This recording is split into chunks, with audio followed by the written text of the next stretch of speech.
You're listening to the Love Over Addiction podcast.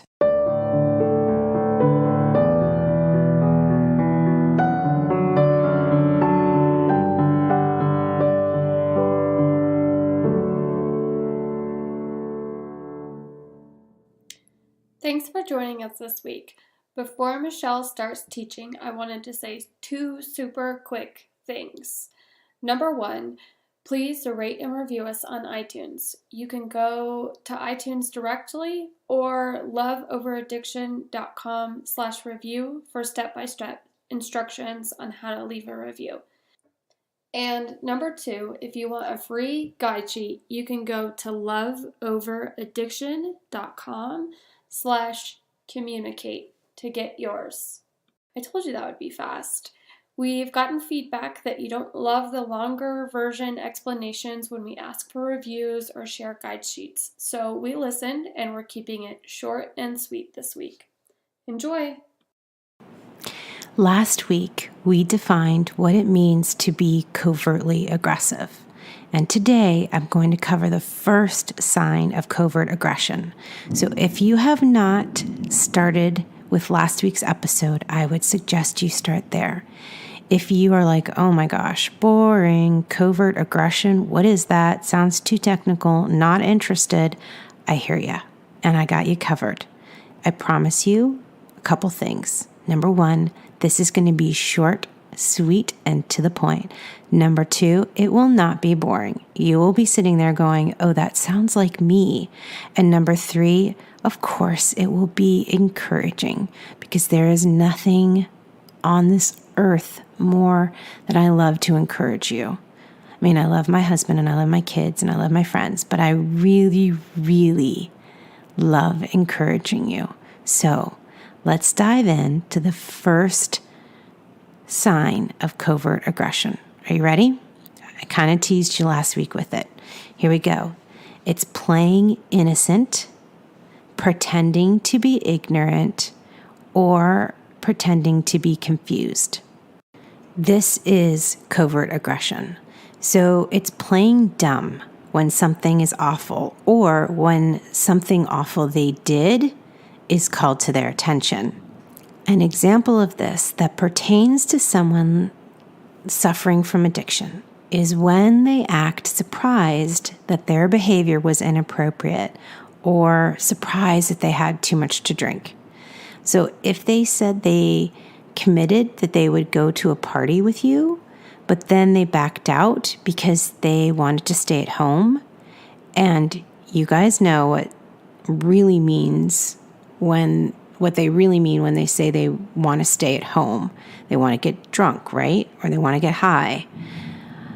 A covertly aggressive reaction would be surprised that you really wanted them to go. They would say something like, I had no idea how much it meant to you, or I didn't realize how badly you wanted me to join, when in fact, you had made it super clear to them many times that you were excited or that it was important to you. Another common example is when our loved ones act surprised when we find their stash of drugs or alcohol. Like they had no idea it was there, or they might tell us they forgot about it, or the only reason they had to hide it from us was because we overreact if they leave it around the house. Here's the truth. They know their addiction is out of control. You don't need to remind them or try to prove that they have a problem. You don't need to search for a label or get an expert to diagnose them. You don't need to drag them to get help. You can make suggestions. You can volunteer to help when and if they take you up on it, but their healing is their choice. Their sobriety is their responsibility. And your healing and recovery is yours. Stay in your own lane. And let's get to work on your happiness, if they get sober or not. Did y'all just hear that lightning and thunder? I'm sitting here in a cozy little office with the candle burning, and it is pouring down rain, thundering and lightning, and this is why I love Florida. So sorry for the background noise, but it is beautiful. When someone who is very smart suddenly acts oblivious, or when someone with a great memory becomes conveniently forgetful, this is a tactic. The playing dumb, the ignorant, the acting confused, or the challenging of the details. Y'all know that trick, right? Challenging the details. That's all a sign of covert aggression. The tactic, the playing innocent and all, it's used to make you question your judgment and possibly even your sanity. So if you've ever felt like you're going crazy, this is why. It's them being covertly aggressive towards you, and it makes us feel like we are going insane, right? You guys know this. I hear all the time how we all feel like we're going crazy. So now that you know this tactic or trick, you can name it the next time it's happening. Just to yourself, remember, just to yourself, and handle the situation differently because you are wiser now. This is your homework this week. Start to notice if your loved one plays innocent or pretends to be ignorant or pretends to be confused. And then lovingly and kindly tell yourself, I am not crazy. I am sane and I am sober. It's not my job to straighten them out. They are not innocent or confused. They know what they did and they know it's not okay. I am just going to keep focusing on me, putting my love and attention towards myself. That's what healthy people do, you guys, and I know that you can do that. Next week, we're going to talk about the second example of covert aggression, and it's a good one. That's the only hint you're going to get from me. And I also wanted to mention, you guys know how I'm a bit of an introvert and I don't have, or in the past haven't had much interaction on social media.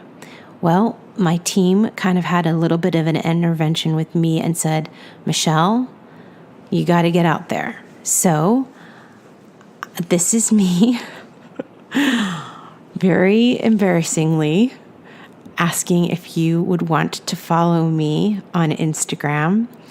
Don't follow my name, Michelle Lacey Anderson, because I'm not going to post there anymore. I'm only going to do one account. Follow me at Love Over Addiction.